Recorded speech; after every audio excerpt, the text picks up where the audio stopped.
గారు sir bookings fire start అయిపోయింది. అంటే ఇప్పుడు ఓవర్సీస్లో కానీ ఇక్కడ కానీ ప్రీ బుకింగ్స్ అనేది చాలా చాలా బాగున్నాయి. చాలా అవర్ బై అవర్ కూడా చాలా ఒక రేజ్ కనిపిస్తుంది. ఫస్ట్ డే ఏం ఎక్స్పెక్ట్ చేస్తున్నారు సార్ కలెక్షన్స్ వైజ్ మీరు?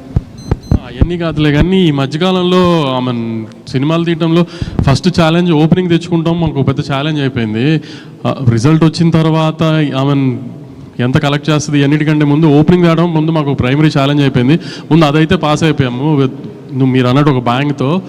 సో రేపు కూడా మేము అనుకున్న ఆశించినట్టే రిజల్ట్ ఉంటుందని హోప్ చేస్తున్నాం. పోస్టర్లు ఇవన్నీ ఏముందిలే, మరి నీకు ఎంత కొంటాను తెద్దాం, దాన్ని ఉంది.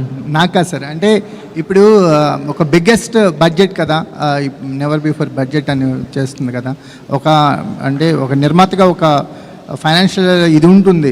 ఫస్ట్ డే ఏంటి కలెక్షన్స్ మీద కానీ నేను దాని గురించి అడుగుతున్నాను. లేదు ముందు నిర్మాతగా ముందు ఎక్కువ భయం ఉండేది. మనం బయర్ల దగ్గరికి తీసుకెళ్లి సినిమా మనం బయర్లు ఇచ్చినప్పుడు బయర్లు మనకు అడ్డే డబ్బులకి ఎంతవరకు ఓపెనింగ్లో మనం యాక్చువల్గా మాకు క్యాలిక్యులేషన్స్ ఉంటాయి కదా, ఓపెనింగ్ 30-40% ఫస్ట్ డే రావాలి అని. సో దాని వైపే ఉంది ట్రెండ్ అంతా. So very happy with the current booking status and all. Nizam అయితే చాలా చాలా బాగుంది. ఆంధ్ర ఇప్పటి నుంచి పికప్ అవుతుంది బాగా. ఓవర్సీస్ అయితే చాలా చాలా బాగుంది. సో మేము అనుకున్న టార్గెట్కి ఓపెనింగ్ రీచ్ అవుతున్నాం. వంశీ గారు, విజయ్ ఫ్యాన్స్ ప్రీమియర్స్ ఎక్స్పెక్ట్ చేశారు, మీరు కూడా ప్రీమియర్ ఉంటాయని ఒక హింట్ ఇచ్చారు, కానీ చివరిలో ఎందుకు ప్రీమియర్ లేవంటే ఏం చెప్తారు? అంటే యాక్చువల్లీ సాటర్డే ట్రైలర్ ఇచ్చిన తర్వాత సండే బుకింగ్స్ ఓపెన్ చేసిన తర్వాత టెంపో చాలా బాగుంది. మార్నింగ్ 7 నుంచి షోలు స్టార్ట్ చేసేసాం నైజాంలో. మార్నింగ్ 7కి షో వేసిన తర్వాత ఇంకా ముందు రోజు ప్రీమియర్ అనవసరం అనిపించింది.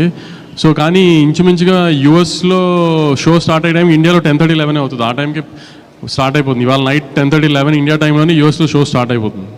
2 years నుంచి విజయ్ని గమనిస్తున్నారు కదా, మీరు పర్టికులర్గా ఒక ప్రొడ్యూసర్గా ఒక సినిమా గోయర్గా అబ్జర్వ్ చేసిన విషయం ఏంటండి? ఆయన కూడా మళ్ళాగా ఒక నార్మల్ మనిషి, అనవసరంగా హంగామా చేసి దాన్ని ఇప్పుడు దాకా మీరు చూస్తున్నారు కదా వారం 10 రోజుల నుంచి ఆయన చాలా నార్మల్ మనిషి. ఆయన అసలు హీరోలా కూడా ఎప్పుడు బిహేవ్ చేయరు. అసలు ఇంటర్వ్యూలు